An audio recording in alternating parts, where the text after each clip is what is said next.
Hello, hello, how are you?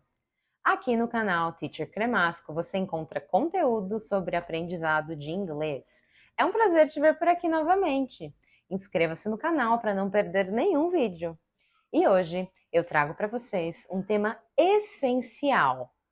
Bonitinho, bonitinha que está trilhando seu caminho de estudos no inglês, é hora de você aprender mais sobre verbos. E nós vamos explorar esse tópico através de perguntas, cujas respostas serão o nosso guia. Então vamos lá. A primeira delas, para que possamos nos organizar nesse entendimento, é: por que eu preciso sabê-los? Bom, pessoal, o verbo é como o coração da frase. Ele que vai indicar qual é o estado, experiência ou ação tomada pelo sujeito, que é quem age na frase. E sem ele, nós não temos uma frase completa. Em inglês, existem os verbos modais, que são modal verbs, como por exemplo can, should, could, may, might, que são usados junto a um outro verbo na mesma frase. E o modal verb vai alterar o significado desse verbo. Então, por exemplo, eu posso dizer she can drive na forma afirmativa, she can't drive na forma negativa. E além deles, temos os verbos auxiliares, que são usados em estruturas interrogativas e negativas na língua. São através deles que as estruturas das frases são formadas, como por exemplo, do you have? Do you like chocolate? I have traveled recently. Então, o do e o have são aí exemplos de dois verbos auxiliares importantíssimos na formação dessas estruturas de uma forma completa. Fora esses que eu já mencionei, temos também os verbos regulares e irregulares. Bem, os verbos regulares, como o próprio nome diz, indicam que a conjugação é a mesma no passado simples e no particípio passado. Mas como assim, teacher? Para esses verbos, regulares e irregulares, costumamos organizá-los em uma tabela para que de forma didática possamos visualizar todos os verbos e as suas conjugações. Então, a primeira coluna dessa tabela se chama base form. A segunda coluna é chamada de simple past.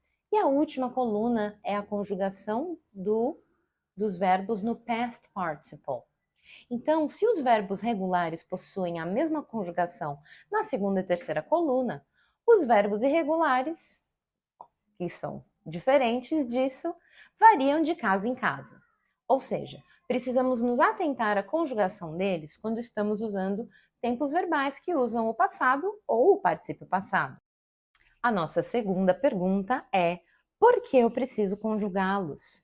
Pessoal, conjugar um verbo nada mais é do que alterá-lo para se encaixar no que você precisa dizer. Ninguém fala eu gostar de pão. O verbo aí não está conjugado. Então, por isso, é necessário saber quais são os tempos verbais em inglês e qual é a função comunicativa de cada um deles. É presente, passado, é futuro? Ele explica algo que durou algum tempo, ou seja, precisa de gerúndio para ficar correto? Trocando em miúdos, o verbo é a espinha dorsal de uma frase.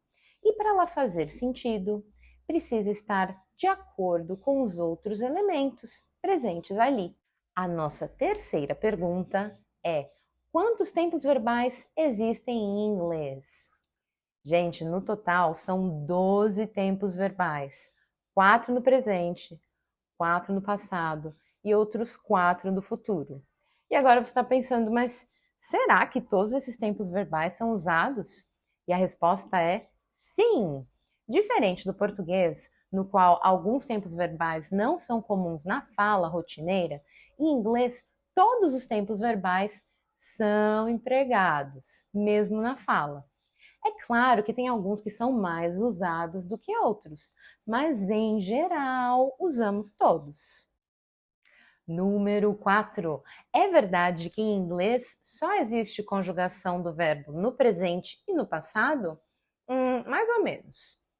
Em inglês existe algo chamado terceira pessoa do singular, que são os pronomes he, she, it, que no presente simples recebe conjugação, enquanto todas as outras pessoas recebem o mesmo emprego do verbo. Por exemplo, dizemos I love, you love, she loves, he loves. Já no passado simples, a regra geral é o uso de de, ed ou ied ao final do verbo, se ele for regular. E se for irregular, devemos checar aquela tabela de verbos, lembra? Para ver qual é a conjugação, pois ela varia de verbo para verbo. Fora isso, temos também a conjugação do particípio passado, terceira coluna na nossa tabela de verbos, que é usado na formação das estruturas de tempos verbais mais elaborados para os verbos regulares e irregulares. Pergunta número 5. Mas como eu vou saber qual tempo verbal usar na hora certa? Gente, isso é algo que vem com a prática, mas tudo sempre depende do que você quer expressar.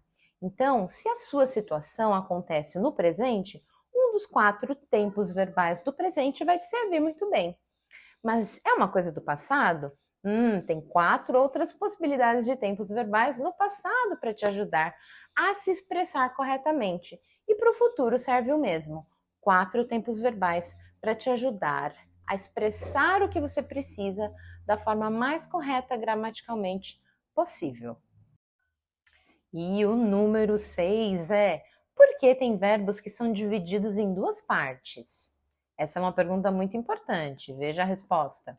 Esses verbos são divididos em 2 ou às vezes até 3 partes. São chamados de phrasal verbs. São formados por um verbo e uma preposição, como por exemplo in, on, at, about, without. E essa preposição vai alterar o significado original do verbo, formando um sentido completamente novo. Por exemplo, break. E o phrasal verb break up. Esses foram alguns dos esclarecimentos acerca dos verbos.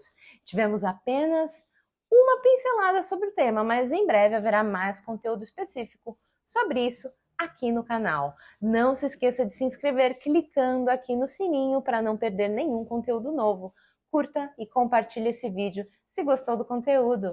Thank you, bye bye!